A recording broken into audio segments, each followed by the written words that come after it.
3 months after Operation Reckoning, the war had changed completely. Human space was free. Council occupation forces had been driven out or destroyed.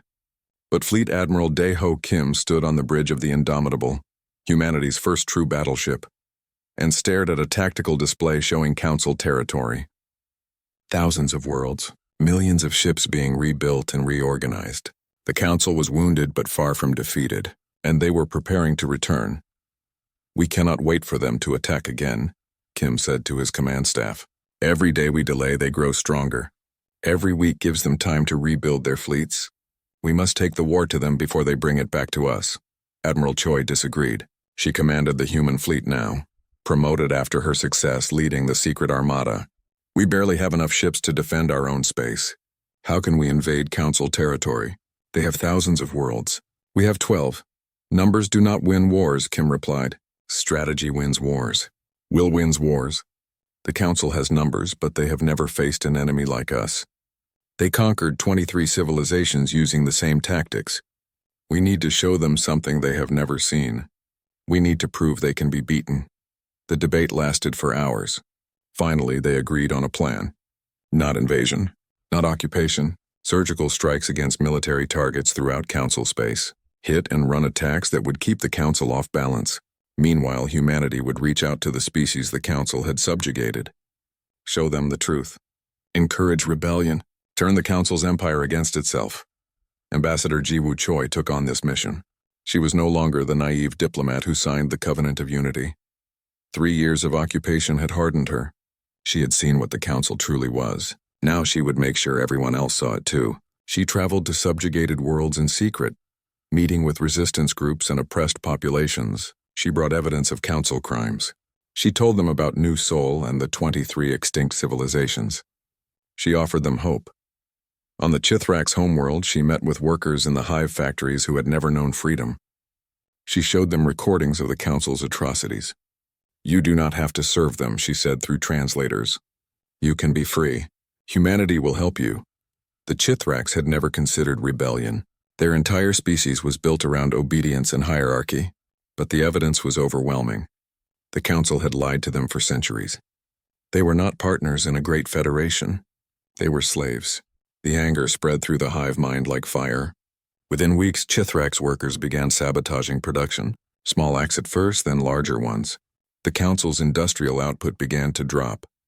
On a dozen other worlds, the same pattern repeated. Species that had lived under Council rule for centuries suddenly questioned everything. The broadcasts from Nexus Prime had shown them the truth. Now Ambassador Choi gave them the courage to act.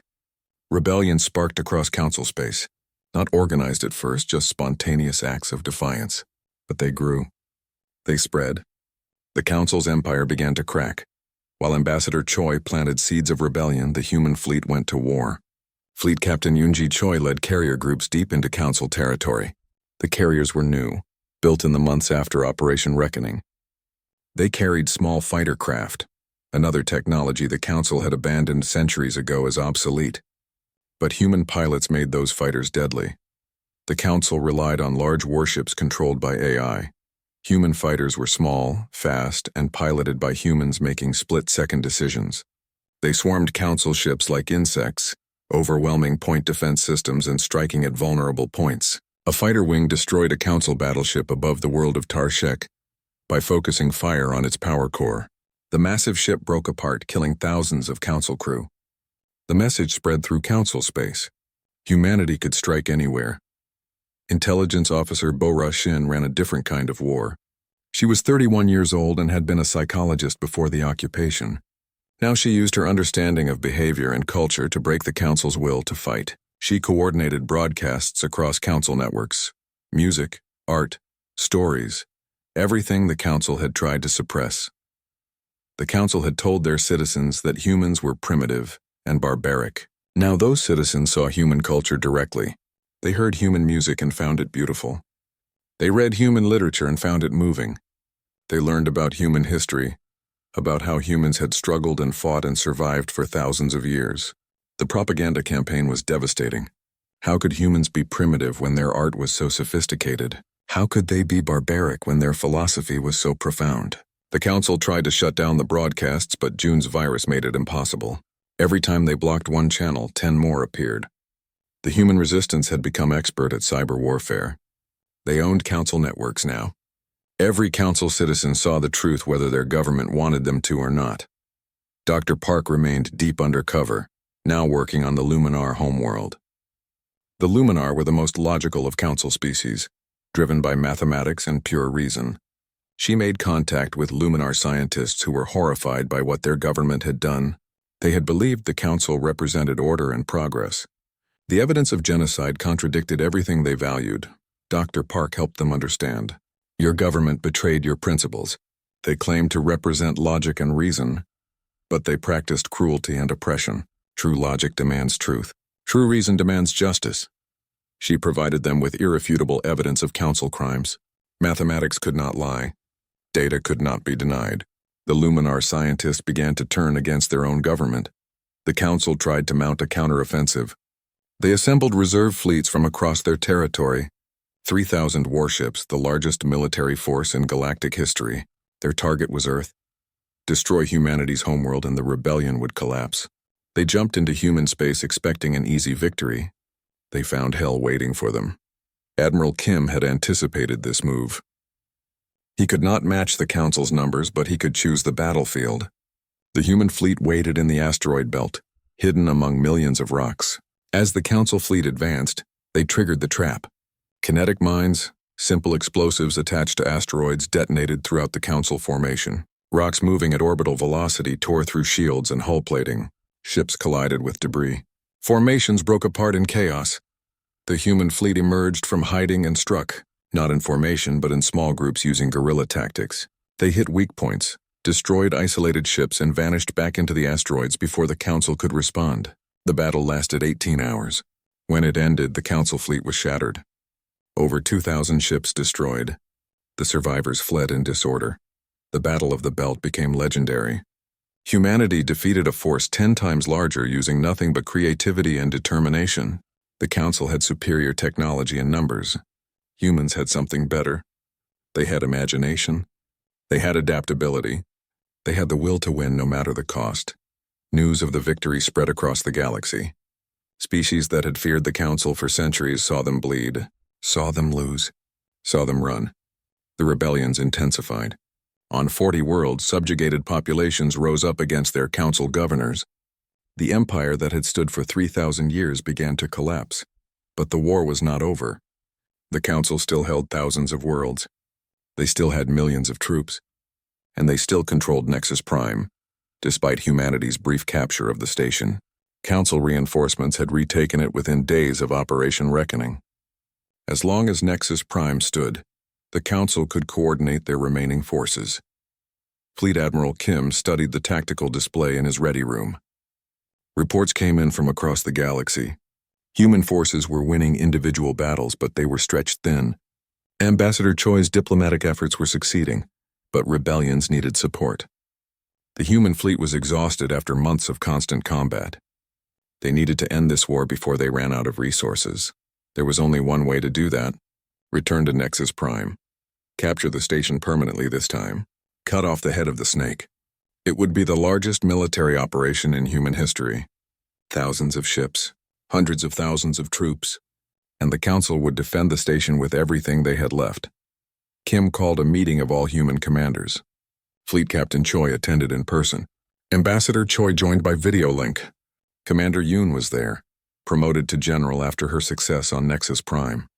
Dr. Park participated through an encrypted channel. Even June attended, now officially recognized as humanity's cyber warfare commander despite being only 20 years old. We need to take Nexus Prime, Kim said. Not raid it, not capture it temporarily. Take it and hold it. Destroy the Council's ability to make war. Only then can we have peace. They began planning the final offensive. Every resource humanity had would be committed.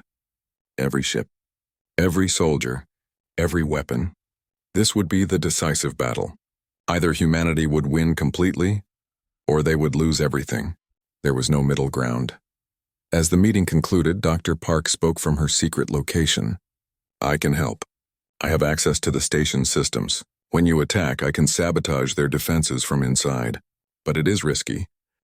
Soldiers trained in secret facilities, practicing tactics they would use against an enemy that thought humanity was already beaten. The Council noticed nothing. The stealth ship Revenant, drifted through space like a ghost. Its hull was coated with materials that absorbed sensor beams instead of reflecting them. Its power systems ran cold, barely above background radiation. To Council sensors, it was just another piece of space debris among millions. But inside, 50 of humanity's best soldiers prepared for the most important mission of the war. Captain Tae-Yang Lee sat in the pilot's seat, his hands steady on the controls. He had been flying ships for 15 years, but nothing like this. The Revenant was built using stolen Council stealth technology that humanity had improved upon. The Council thought their technology was unbeatable. They never imagined humans would make it better. That arrogance was about to cost them everything. Behind him, Commander Subin Yoon checked her equipment one last time. Body armor, weapons, explosives, communications gear. Everything had been checked a dozen times already, but she checked again anyway. That was how you stayed alive. She looked at the soldiers around her. Young faces, most of them. Kids who should have been living normal lives. Instead, they were about to attack the most heavily defended station in the galaxy. Corporal Sang-Hoon Im sat near the back, cleaning his rifle for the 10th time. He was 24 years old and had lost his sister in the New Seoul massacre. He volunteered for this mission knowing he would probably die. That was fine. As long as he took some Council soldiers with him, it would be worth it. He looked up and caught Commander Yoon watching him. He nodded, she nodded back. No words needed. Nexus Prime filled the view screen ahead. The station was massive, a city in space housing millions. Warships surrounded it in defensive formations. Weapons platforms bristled from every surface. Force fields shimmered around key structures. It looked impregnable. It was supposed to be impregnable, but Dr. Park had given them a way in. Approaching the blind spot, Captain Lee said quietly. Every sensor system had limitations. Council scanners were powerful, but they had gaps. Tiny areas where asteroids and radiation created interference. Dr. Park had found one of those gaps and calculated a flight path through it. The Revenant would have exactly 4 minutes to reach the station and dock before entering sensor range again. Lee flew the ship with perfect precision, using manual control instead of autopilot. Computer systems could be detected. Human intuition could not. He threaded the Revenant through the gap, past warships that had no idea they were there, past automated defense systems that did not even activate. With 30 seconds to spare, he docked at a maintenance airlock on the station's outer ring. Commander Yoon's team moved fast. The airlock was supposed to be secured, but Dr. Park had already hacked the system from inside. It opened without alarms. The team rushed through, weapons ready, expecting resistance. The corridor was empty. So far the plan was working, but Yoon knew that would not last. Once they started moving deeper into the station, they would be detected. Then it would become a race. While the infiltration team moved through Nexus Prime, Operation Reckoning exploded across human space. On Earth, resistance cells emerged from hiding and attacked Council installations simultaneously. 50 targets hit in the first minute. Command centers, communication hubs, power stations, weapon depots. 3 years of planning unleashed in a coordinated storm of violence. The Council forces were caught completely off guard. They had grown comfortable during the occupation. Their patrols followed predictable routes. Their security relied on technology that humans had learned to bypass. When the attack started, they struggled to respond. Their communication systems failed as June's virus spread through their networks. Orders were delayed or lost entirely. Units could not coordinate. Individual outposts fought alone without support. In orbit above Earth, Fleet Captain Choi's secret fleet emerged from hiding. 200 human ships appeared on Council sensors all at once, transmitting a single message. This is the United Human Armada.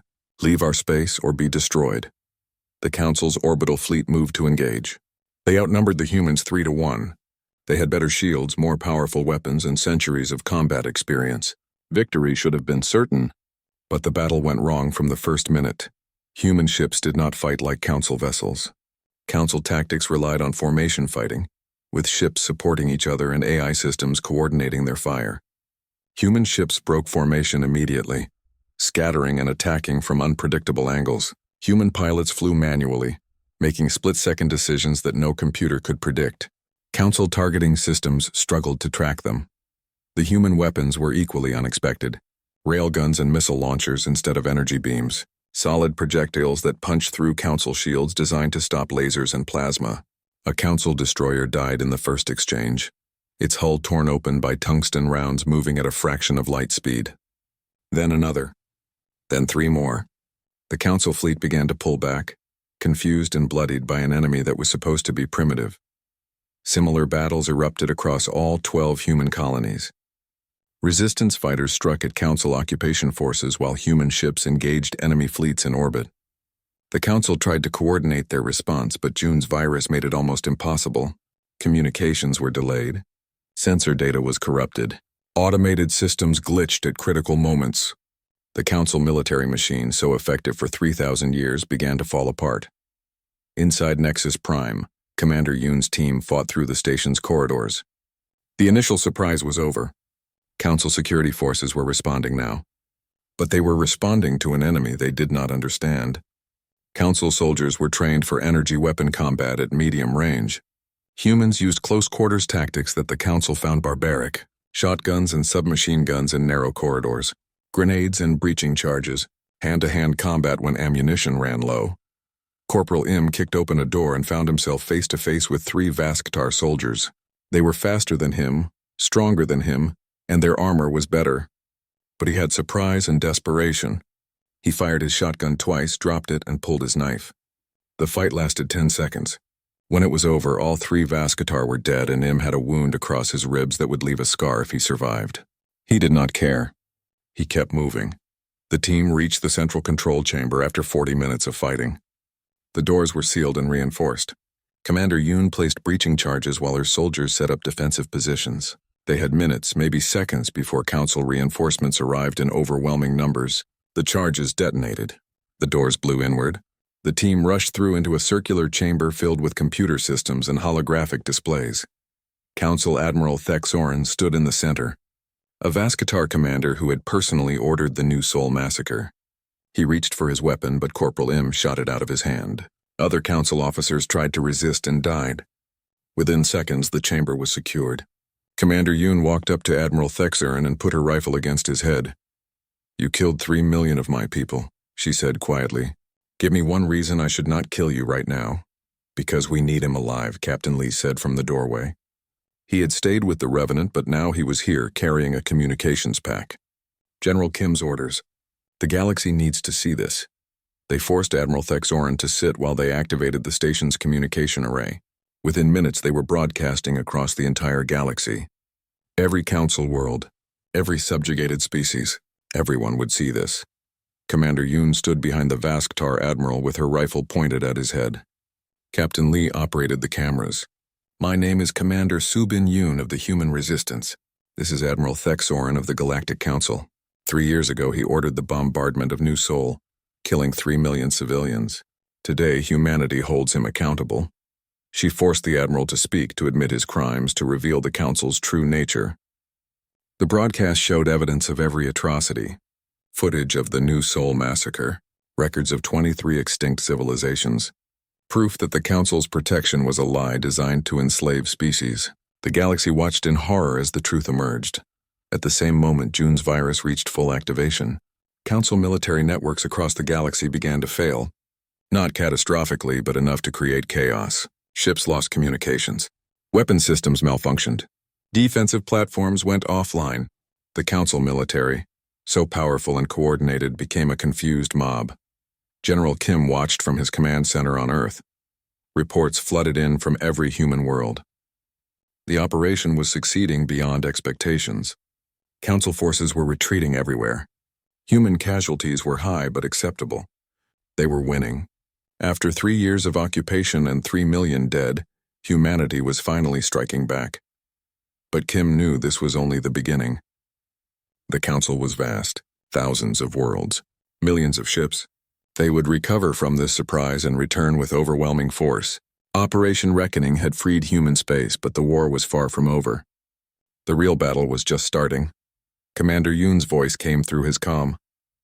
"General, the station is secure. Admiral Thexorin."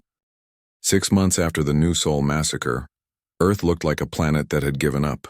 Council warships hung in the sky above every major city, silent reminders of who held power now. The streets were emptier than they used to be. People moved quickly from home to work and back again, keeping their heads down, avoiding the Council peacekeepers that patrolled in groups of 4. Commander Su Bin-yoon watched the city from a window in an abandoned building. She was 29 years old and had been Special Forces before the Council came. Before they killed her family, her parents, her younger brother, her grandmother. All of them lived in New Seoul. All of them died when the Council ships opened fire. She survived only because she was off-world on a training mission. Sometimes she wished she had been there with them. Most times she was glad she survived. Someone needed to fight back. She turned away from the window. Behind her, 15 people worked in what used to be an office building. Now it was a resistance cell. They called themselves Silent Dawn. There were hundreds of cells like this across Earth and the colonies, all connected by a careful network of runners and encrypted messages. The Council thought they had won. They had no idea what was growing in the shadows. Engineer Min Ho-baek worked at a table in the corner, surrounded by pieces of Council technology. He was 41 years old with gray starting to show in his hair. Before the occupation, he designed weapons for Earth's military. Now he did the same work, just in secret. He had a Council rifle disassembled in front of him, studying how it worked. The technology was impressive but not impossible to understand. Better yet, it had weaknesses. Their power cells overheat after sustained fire, he said without looking up. And the targeting system relies on computer assistance. Manual aiming is actually slower with these weapons than with our old rifles. Commander Yoon walked over. Can we make copies? We can make something better. We understand their tech now. We can build weapons that exploit what we know. He looked up at her. But we need more time. We can't fight them head-on yet. They're too strong. Yoon knew he was right. She hated it, but she knew. The resistance had weapons, but not enough. They had people willing to fight, but not enough training. They had anger and pain and a desire for revenge, but those things alone would not win a war. They needed to be smart. They needed to be patient. They needed to prepare for a long fight. In another part of the city, Dr. Young Ja-nam treated a wounded resistance fighter in an underground hospital. She was 56 years old and had been a surgeon before the occupation. Now she patched up bullet wounds and burns in secret, using whatever medical supplies they could steal or smuggle. The fighter had been shot during a sabotage mission against a Council supply depot. The mission succeeded, but barely. You were lucky, she told him as she stitched the wound. A few centimeters to the left, and I couldn't have helped you. The fighter nodded. He was young, maybe 20. Too young to die in a secret hospital because he tried to slow down an alien occupation. Too young to have watched his world get conquered without firing a shot. But not too young to fight. Nobody was too young for that anymore. Across the city, a 17-year-old sat in a tiny apartment surrounded by computer screens. His name was June Park, and he was the Resistance's best hacker. He had been in high school when the Council came. Now he spent his days breaking into their networks, stealing information and learning their secrets. The Council's cybersecurity was strong, but built for fighting other Council species. They never expected humans to be this good with computers. June had discovered something important. He had been digging through Council records for weeks, following data trails and breaking encryption. What he found made his blood run cold. Earth was not the first world the Council had done this to. There were records of 23 other species. All of them had been approached with the same offer. Join the Council. Receive protection and technology. Sign the treaty. All of them signed. All of them were betrayed. Some were enslaved. Some were exterminated when they tried to resist. None of them won. The Council had been doing this for 3,000 years. They had perfected the art of conquest. They never left survivors who could warn others. June sent his findings to Commander Yoon through the Resistance Network. She read the files with growing horror. 23 civilizations. Billions of lives. The Council was not just occupying Earth. They were following a pattern of genocide that stretched back millennia. And humanity was next on the list. She called a meeting of the Resistance leadership. Admiral Kim attended, smuggled into the safe house in the middle of the night. He looked older than he had 6 months ago. Retirement had been forced on him, but he had never stopped being a soldier. Captain Tae Yang Lee was there too. He had escaped custody during the initial occupation and joined the resistance immediately. Dr. Hannah Park attended through an encrypted video call. She had volunteered for the most dangerous mission of all. Dr. Park had accepted a position working for the Council. She was too valuable for them to refuse. They needed her expertise in xenobiology. They thought she had accepted her new reality. They did not know she was resistance. Every day she went to work at a Council research facility, smiled at her alien supervisors, and did her job perfectly. Every night she copied data and sent it to the resistance. She was risking her life every second, but she felt she owed it to humanity. She had recommended signing the treaty. She had to make it right. They're complacent, she told the group through the video screen. They've won so many times that they don't believe they can lose. Their security is lax. They don't guard their technology carefully because they think we're too primitive to understand it. Admiral Kim smiled for the first time in months. That's good. Complacent enemies make mistakes. We can use that. They discussed strategy for hours. The consensus was clear. They could not win a quick war. The Council was too powerful. Humanity needed time to build strength, gather intelligence, and find the Council's weaknesses.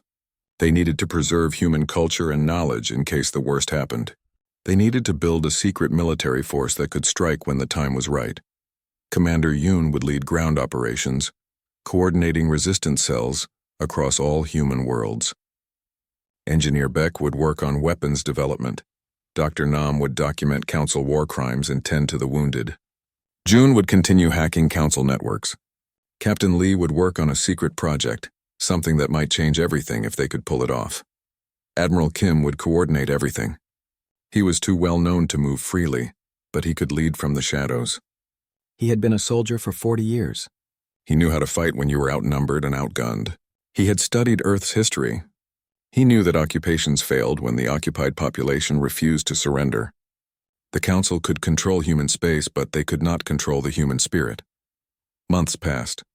The resistance grew slowly and carefully. Every new recruit was vetted thoroughly. Every operation was planned down to the last detail. They could not afford mistakes. The Council's response to resistance was always the same: brutal reprisals. Entire city blocks burned for the crime of harboring resistance fighters. Families executed for having members in Silent Dawn. But the brutality had an unexpected effect. Every atrocity created more resistance fighters. Every execution made humanity more determined. The Council was trying to break human will, but they were actually forging it into something harder than steel. They were creating an enemy that would never stop, never forgive, and never forget. In the hidden lunar facility, Engineer Bayek made a breakthrough. He had been studying Council weapons and shields for months. He understood how they worked now. He also understood their limitations. The Council had focused on energy weapons for so long that they had forgotten about simpler technology.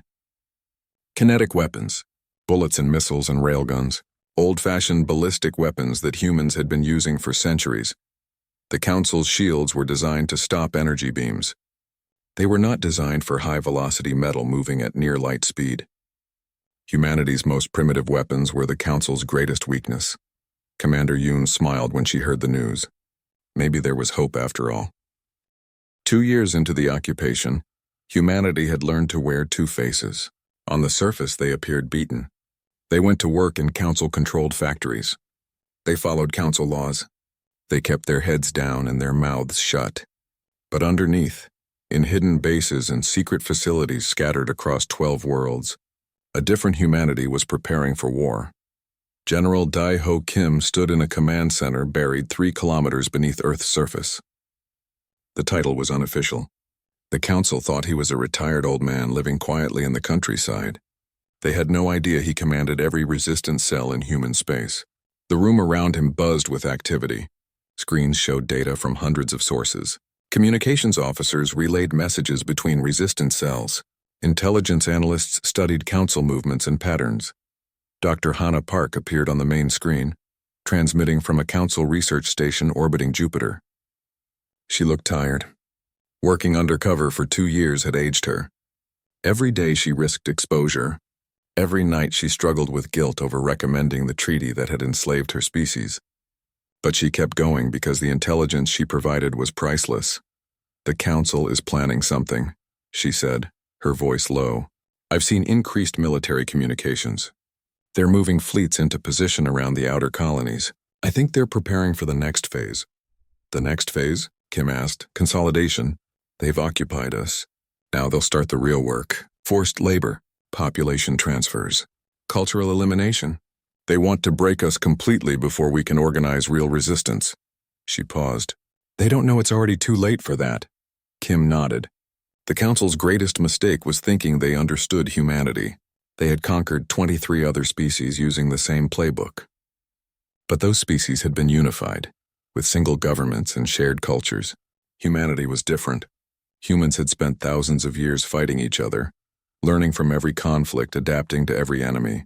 The Council was fighting a species that had perfected warfare through endless practice. Beyond the outer colonies, in a region of space the Council had never bothered to survey, Fleet Captain Yoonji Choi walked through a shipyard that should not exist. She was 33 years old and had commanded a destroyer before the occupation. Now she commanded something much more important. A secret fleet. The shipyard was built inside a massive asteroid hollowed out over 2 years by mining equipment stolen from Council facilities. Hundreds of workers labored around the clock, building ships by hand to avoid electronic signatures that Council sensors might detect. The ships themselves were hybrids, combining captured Council technology with human innovation. Captain Choi stopped beside one of the vessels, running her hand along its hull. It looked strange, like no ship she had ever seen. The power systems were Council design, giving it speed and energy output beyond anything humans had built before. But the weapon systems were human. Railguns and missile launchers and even old-fashioned autocannons. The control systems were entirely manual, no AI assistance that could be hacked or disabled. Human pilots would fly these ships using their own judgment and creativity. How many are ready? She asked the chief engineer. 47 combat ready. Another 100 in various stages of construction. We'll have 200 by the end of the year if we can keep up the resource flow. 200 ships against the Council's thousands. It should have been hopeless. But these ships had something Council vessels lacked. They could think. Council ships relied on centralized AI control, following predictable patterns and doctrine. Human ships would be unpredictable, adapting to every situation with human creativity and intuition. Sometimes primitive was better. Back on Earth, Dr. Kyung-Soo Han worked in a laboratory that officially did not exist. He was 48 years old and had been Earth's leading physicist before the occupation. Now he led research into weapons that could defeat an enemy with superior technology. His team had made remarkable discoveries. The Council thinks kinetic weapons are primitive, he explained to a group of resistance leaders. They haven't used them in 1,000 years. Their shields are optimized for energy weapons. A simple steel slug moving fast enough will punch right through. He brought up a simulation on the screen. We've been testing captured Council shield technology. Against energy weapons, it's nearly perfect. Against solid matter moving at even a fraction of light speed, it's almost useless. The energy required to stop a physical object is exponentially higher than stopping an energy beam. So we go back to bullets, Commander Yoon said. Our ancestors would laugh. Our ancestors would understand that the best weapon is the one your enemy isn't prepared for, Dr. Han replied. The Council has forgotten the lessons of warfare. We haven't, we can't forget.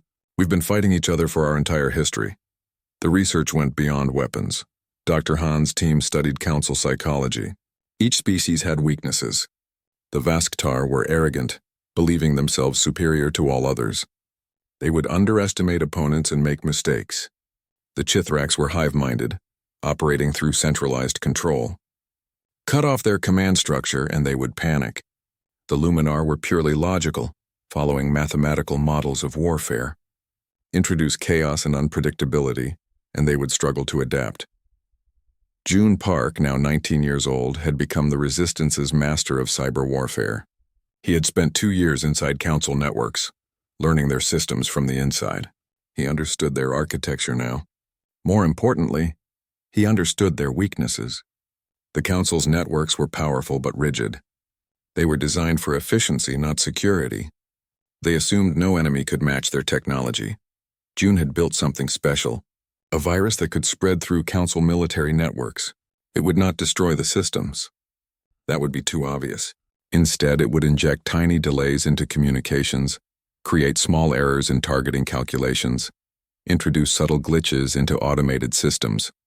Nothing obvious, nothing that would trigger alarms, but enough to create confusion and chaos when the time came. He showed the virus to General Kim during a secure meeting. "I can deploy this whenever you give the word. It won't win the war by itself, but it will help." "Everything helps," Kim replied. "Wars aren't won by single weapons or tactics.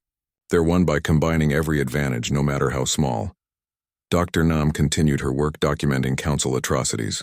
She had files on every massacre, every execution, every act of brutality committed in the name of council law. The evidence was staggering. Millions of humans dead, entire cities destroyed, families torn apart. She kept detailed records with names, dates, and locations. Someday, when the war was over, the galaxy would know what the council had done. Justice would demand it. The resistance also focused on preserving human culture. The council was systematically destroying human art, music, literature, and history. They wanted to erase everything that made humanity unique. But the resistance saved what they could. Digital archives hidden across hundreds of servers, physical books and artwork stored in secret locations, musicians and artists who continued their work in defiance of council law. If humanity lost the war, at least something of their culture would survive. Dr. Park made a breakthrough in her third year undercover. She gained access to Nexus Prime's security systems. The Council's capital station was the nerve center of their empire. Control Nexus Prime and you could cripple the entire Council military structure. She downloaded the schematics and sent them to the Resistance. The data included locations of power systems, communication hubs, defensive weapons, and most importantly, the central control chamber where Council leadership met. "This is it," General Kim said when he reviewed the data. "This is how we win. We don't just drive them out of human space. We cut the head off the snake." The Resistance leaders met to plan their offensive. The consensus was clear. They needed to strike hard, fast, and across all human territories simultaneously. The Council could not be allowed to consolidate their forces. Humanity needed to hit them everywhere at once, creating chaos and confusion that would prevent a coordinated response. Commander Yoon would lead ground operations, coordinating attacks on Council installations across all 12 human worlds. Captain Lee would command infiltration teams using stealth ships to penetrate Council defenses. Fleet Captain Choi would lead the secret fleet against Council naval forces. June would deploy his virus at the moment of attack. Dr. Park would sabotage Nexus Prime from inside. General Kim would coordinate everything from Earth, managing the flow of battle across light years of space. It was an impossible task. But impossible was better than surrender. They named the operation Reckoning. The date was set for 3 months in the future. That gave them time for final preparations, last-minute training, and positioning forces. It also gave them time to say goodbye to loved ones, knowing many would not survive. This was a war for survival. Casualties were inevitable. The Resistance spread the word carefully. Every cell received coded messages. Every fighter prepared mentally for what was coming. Engineers worked overtime building weapons and ships. Hackers mapped Council networks one last time. The stars had never seemed so close. Admiral Daeho Kim stood on the bridge of the ESS Defender, watching the alien fleet materialize from faster-than-light travel. 17 ships, each one different from the next, each one representing a species humanity had never known existed. After 200 years of reaching into space, after building colonies on 12 worlds, humanity finally had its answer. They were not alone. Dr. Hannah Park stood beside him, her tablet recording every detail. She was 38 years old and had spent her entire career preparing for this moment. Her hands trembled slightly as she watched the alien vessels arrange themselves in what appeared to be a diplomatic formation. The largest ship, a massive crystalline structure that seemed to catch and bend the light of nearby stars, moved forward. A message came through in perfect English. "Greetings, humanity. We are the Galactic Council. We have watched your progress with great interest. It is time for you to join the galactic community." Captain Taeyang Lee piloted the diplomatic shuttle Harmony toward the alien fleet 3 days later. Beside him sat Ambassador Jiwoo Choi, a former United Nations diplomat who had been chosen to represent all of humanity. Dr. Park sat in the back, her mind racing with questions about alien biology, language, and culture. They were heading to Nexus Prime, the Council's capital station orbiting a neutron star at the edge of human space. The station was massive, larger than Earth's moon. Thousands of ships moved around it like insects around a hive. Ambassador Choi felt small and insignificant as their shuttle docked. The aliens waiting for them were beyond imagination. The Vascatar looked like reptiles standing on two legs, with scales that shimmered in colors humans had no names for. The Chithrax were insectoids, their bodies covered in chitinous armor, moving with disturbing coordination. The Luminar appeared to be living crystals, their bodies refracting light into rainbow patterns.